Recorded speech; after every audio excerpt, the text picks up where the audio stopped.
Nalalapit na ang eleksyong 2025. Nagsasaksakan na ang mga unitives. Mga kabunyog, ang away dito hindi na lang sa pagitan ni Martin Romualdez at sa kanang Duterte. Ibig sabihin, sa hanay mismo ng Marcos at Romualdez, sila'y may crack sa loob. Si Amy, mas gusto niyang sumama kila Duterte, kila Arroyo, sa mag-ama, kay Digong at kay Sara Duterte.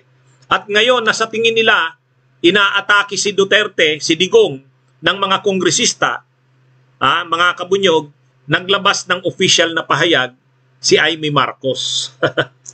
At habang umiigting ang labanan ni Romualdez at saka ni Digong, saka ni Sara, pumosisyon na ngayon si Amy kung kanino siya. Ay pinsan siya ng pinsan siya ni Martin Romualdez, pero pumupwesto siya ngayon, pumuposisyon siya para kakampi kay Digong. Pinagtatanggol niya si Digong, mga kabunyog, mga kababayan. Ay hindi kailanman tatahimik sa mga nagtataksil at pambabastos sa taong gumalang sa aking ama. Noong pahintulutan niyang mahimlay ito sa libingan ng mga bayani. Doon, tinanong siya na kaya ba niyang pahintulutan ng paglilibing dahil kaibigan lamang ako.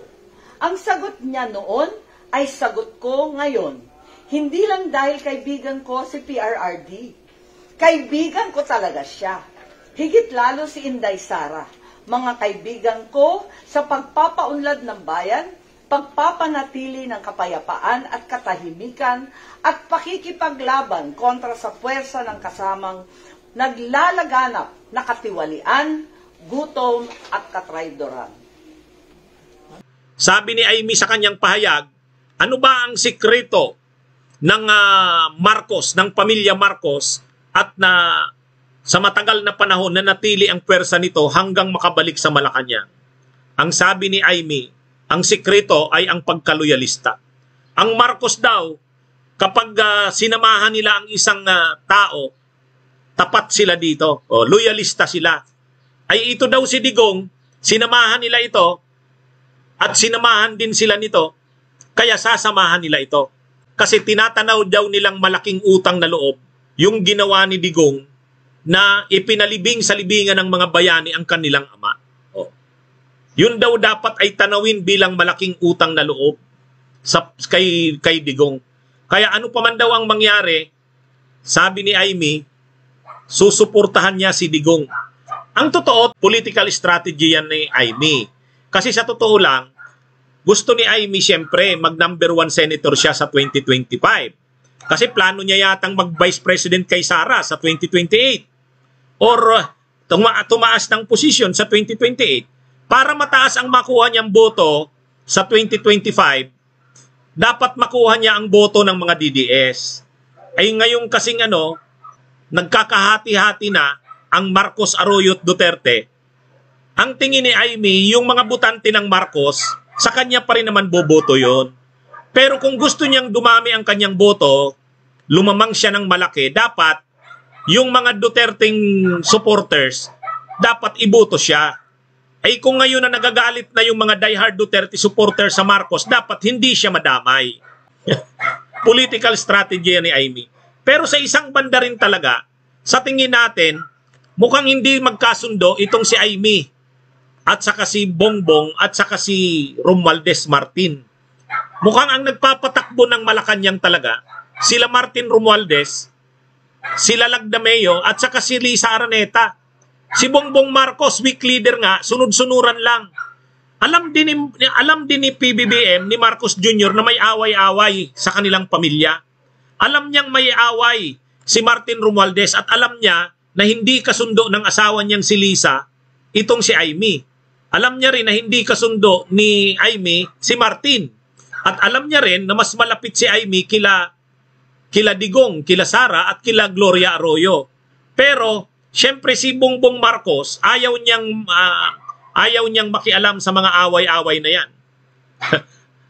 Kumbaga kunwari o kumbaga alam niyang may mga away pero ayaw niyang pumosisyon.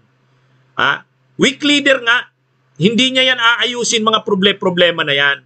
Kaya lang lumalaki ang away O tulad nito, Lalong lalalim yan ang away ni Romualdez Martin. Kasi kung pag binasa mo yung statement ni Amy Marcos, mahaba kasi. Ang statement niya, sabi niya, nung una daw, 2015 pa, siya lang ang una halos na gobernador na sumuporta kay Duterte. Kaya siya daw, nakikita niya daw kay Duterte, sabi niya, nakikita ko sa kanya ang aking ama. Matapat na kaibigan, matapat sa bayan. Tapos, yun na nga, sabi natin kanina, naglitaniya si Amy ng ano ang sekreto ng Marcos, ba't sila tumatagal? Loyalista. So sila, loyal sila kung sino daw ang kasama nila. Kaya, sabi niya, inuulit ko, noong 2015, ako ang una at kaisa-isang gobernador na deklara ng suporta para kay Pangulong Duterte. At kahit ako na lang ang nag-iisang matira, maninindigan ako para sa kanya. Yun. Sabi niya, ang isang anak na humarap sa napakaraming pananaksak sa likod ay hindi kailanman tatahimik sa mga pagtataksil at pambabastos sa taong gumalang sa aking ama. Noong pahintulutan niyang mahimlay ito sa libingang para sa kanya. Doon ay tinanong siya na kaya ba niyang pahintulutan ang paglilibing ay dahil kaibigan niya lang ako? Ang sagot niya noon ay sagot ko ngayon. Hindi lang dahil kaibigan ko si PRRD. Kaibigan ko talaga siya. Higit lalo si Inday Sara. Mga kaibigan ko sa pagpapaunlad ng bayan, pagpapanatili ng kapayapaan at pakikipaglaban kontra sa pwersa ng kasamaang nagpapalaganap ng katiwalian, gutom at katrayduran. Ito na. Talagang diniklara na ni Amy Marcos na sa labanang ito, sa pagkakahating ito, kakampi siya kila Inday Sara, pinangalanan niya, at sa si Digong Duterte. Paano to? Paano yung kanyang pinsan na si Martin Romualdez? Mukhang ano talaga na ito? Mga kabunyog, minuto, oras-oras, araw-araw, may mga developments ito.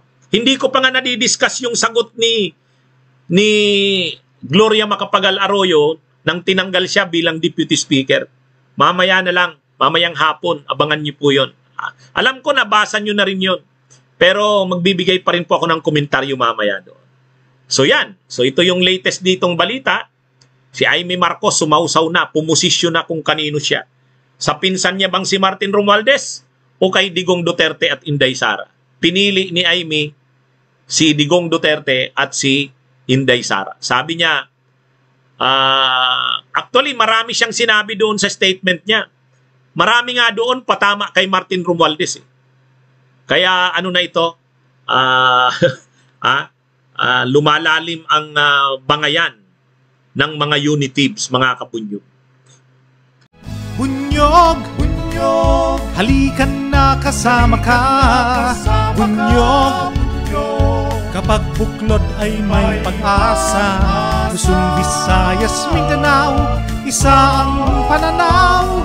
Sa bagong Pilipinas ang bunyog isisigaw. Bunyog.